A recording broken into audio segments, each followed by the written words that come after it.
Rahayu pemirsa dimanapun Anda berada.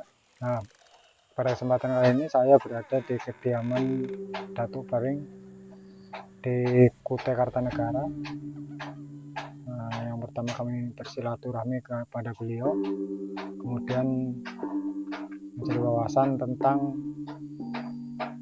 paham pada zamannya yang mengatakan manunggaling kawula Gusti. Nah, pada kesempatan kali ini kita akan coba bertanya kepada Datuk Paring, pada beliau, kira-kira apa tanggapan beliau nanti.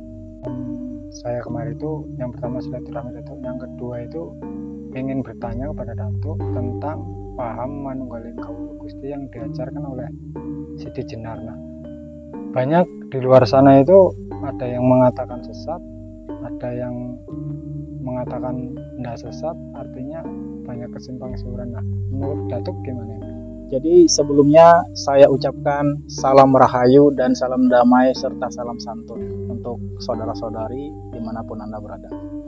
Jadi banyak yang mengatakan paham Syekh Siti Jenar itu wahdatul wujud, ya, atau penyatuan Tuhan dengan hamba.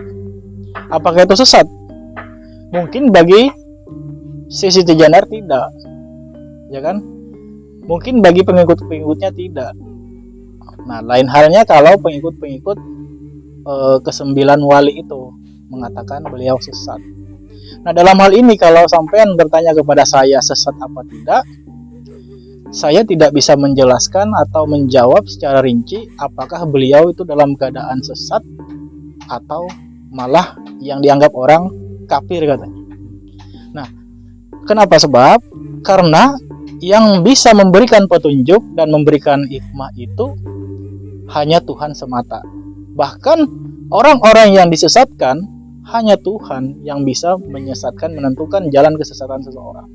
Jadi pada hakikatnya saya di sini tidak bisa menyesatkan orang atau membenarkan orang karena kita tidak berada di zaman Syekh Siti Jenar dan di zaman para wali, ya. Nah, kita hanya mengira-ngira, sebab kalau kita secara guyonnya, ya kalau mengetahui sesat dan kebenaran itu, mungkin kebanyakan orang kita harus mati dulu gitu loh. Baru kita mengetahui mana yang benar, mana yang salah tadi. Nah, kalau begitu Datuk, kira-kira bisakah dijelaskan apa kira-kira paham apa yang diajarkan oleh Syekh Siti Jenar itu? jadi kalau kita bertanya tentang paham Syekh Siti Jenar, yaitu berpahamkan wahdatul wujud atau sama dengan al-halat. Kalau di Kalimantan Selatan kalau nggak salah itu Datu Ambulung, ya. Kalau di Jawa ya di Syekh Siti Jenar itu manunggaling kawula Gusti, yaitu persatuan Tuhan dengan hamba. Nah, jadi persatuan dengan hamba ini, Siti Jenar itu, hamba itu diibaratkannya itu seperti gula, sedangkan Tuhan itu diibaratkannya manisnya atau rasa gula itu. Jadi pada hakikatnya gula itu akan hambar bila tidak ada rasa manis itu. Dan rasa manis itu selalu saja dibutuhkan setiap insan, setiap hamba-hamba ciptaan Tuhan. Sebenarnya andai kata rasa manis itu ditaruh di dalam kayu, mungkin kayu itu akan berguna daripada gula, gitu loh. Jadi karena dia ditempatkan di gula, maka gulalah yang kita akan cari. Nah, jadi paham dari Siti Jenar ini adalah manunggaling persatuan antara jasad dan ruh katanya. Yang saya pernah pelajari di saya dengar-dengar dari teman-teman saya juga banyak ya di luar sana. Nah, lalu kembali lagi kita tadi, pemahaman wahdatul wujud ini seperti ini. Saya juga kurang paham ya. Ibarat ibarat api dengan panasnya. Api kita lihat nampak wujud, Nah, setiap yang wujud itu pasti kita namakan hamba, ya kan? Pasti makhluk yang wujud. Nah, sementara panas itu kita tidak bisa melihat panasnya. Tiba-tiba tangan kita melepuh. Nah, jadi pemahaman ini, Siti Jenar ini adalah disatukan antara api dengan panasnya tadi, sehingga ada wujud, ada rasa. Nah, jadi seperti itu, ada sifat, ada asma, ada af'al dan jatnya gitu di situ. Jadi kalau dikatakan dia sesat, saya kurang paham. Saya tidak mengetahui antara sesat dan yang mana, ya kan? Karena kita semua ini bukan Tuhan. Nah, tapi perlu digarisbawahi, kalau menurut kisah Bahari Kala itu, si Siti Jenar itu berpahamkan wahdatul wujud sehingga mengaku-ngaku dirinya itu Allah. Nah, mengaku-ngaku dirinya itu Allah, bahwa hamba dan Tuhan tadi itu sudah menyatu, dan dia berani memproklamirkan dirinya menjadi Allah. Lalu kalau kita bantah dengan segi syariatnya, kalau memang beliau itu Allah, kenapa beliau bisa tidur? Masihkah perlu kita makan? Masihkah kita perlu minum? Masa Allah harus tidur gitu? Nah, bukankah Allah Maha Kaya? Ya kan? Maha luas dengan segala ciptaannya gitu. Nah, jadi untuk pemahaman ini saya kurang berani juga menjelaskan, karena saya takut nanti dikira sama-sama berpaham wahdatul wujud. Nah, padahal pada hakikatnya kita semua juga nggak bisa menyesatkan orang. Hanya Tuhan yang bisa memberikan kita petunjuk, dan bahkan menutup hikmah untuk kita kalau kita dinilai Tuhan bagaimana gitu. Nah, jadi itu mungkin jawaban saya singkat ya. Sebab apa? Sesuai dengan paham Siti Jenar itu, bahwasanya beliau menyatakan bahwa dirinya itu Allah kan.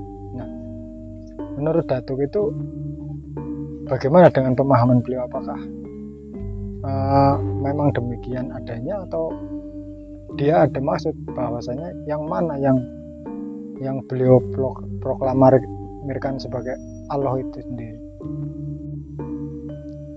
Jadi pemahaman Siti Jenar ini bahwa dirinya Allah, ya, begini ya, artinya saya tidak mengikuti jejak beliau, bahkan jejak Al-Halat juga.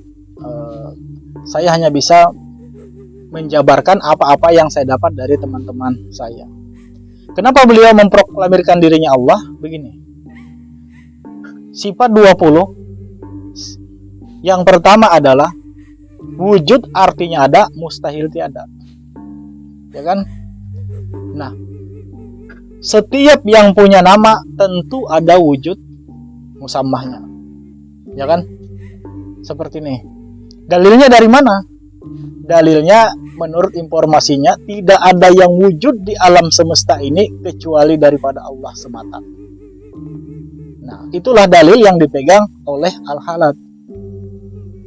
Nah, jadi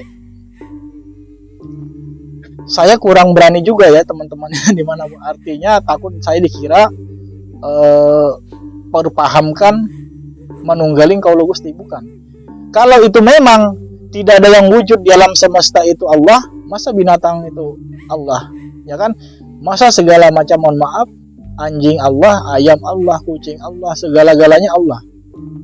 Nah, ini perlu kita pikirkan, karena kita ini diberikan akal tentu untuk dimanfaatkan untuk berpikir bahwa diri kita ini bukan Allah. Nah, tapi di sini paham Siti Jenar mengaku dia Allah karena dia mengutip dalil di sini.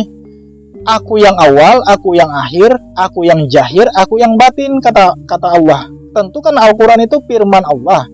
Nah, berkatalah seperti ini, aku yang awal, aku yang akhir, aku yang jahir, aku yang batin. Nah, sampean di mana? Nggak ada kan? Nah, artinya berarti segala-galanya Allah, kepunyaanku, kata Allah.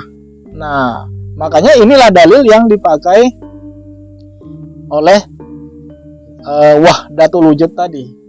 Aku yang awal, aku yang akhir, aku yang jahir, aku yang batin.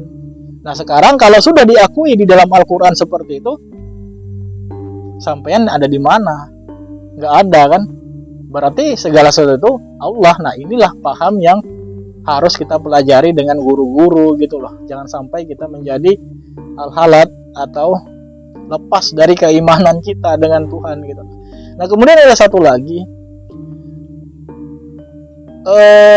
ulama-ulama tasawuf atau sufi itu selalu berpendapat seperti ini. Allahu ruhun, Muhammad jasadun. Allah itu roh, Muhammad jasad. Nah, jadi Muhammad itu jasad, Allah itu roh katanya. Nah, kalau kita demikian juga, saya juga nggak bisa bahas masalah ini. Saya juga nggak bisa bahas karena saya khawatir akan menyinggung perasaan dari orang-orang yang sudah bermakrifat, orang-orang yang tasawufnya tinggi daripada saya gitu. Nah, yang jelas teman-teman jangan menilai buku lewat sampulnya saja. Tolong pelajari isi buku itu gitu loh. Siapa tahu bisa memberikan manfaat. Pesan saya istilahnya ibarat besi dibakar jadi api sehingga kita tidak bisa lagi melihat besinya itu. Ini yang dinamakan panah dalam cahaya, lebur dalam api tadi. Nah, jadi seperti itu. Atas penjelasannya, semoga Allah bisa memberikan wawasan kepada pemirsa dimanapun Anda berada. Nah mungkin di kesempatan lain kita akan coba menggali lebih dalam lagi tentang paham-paham apa yang ada di Nusantara ini yang beraneka ragam. Nah, terima kasih Rahayu.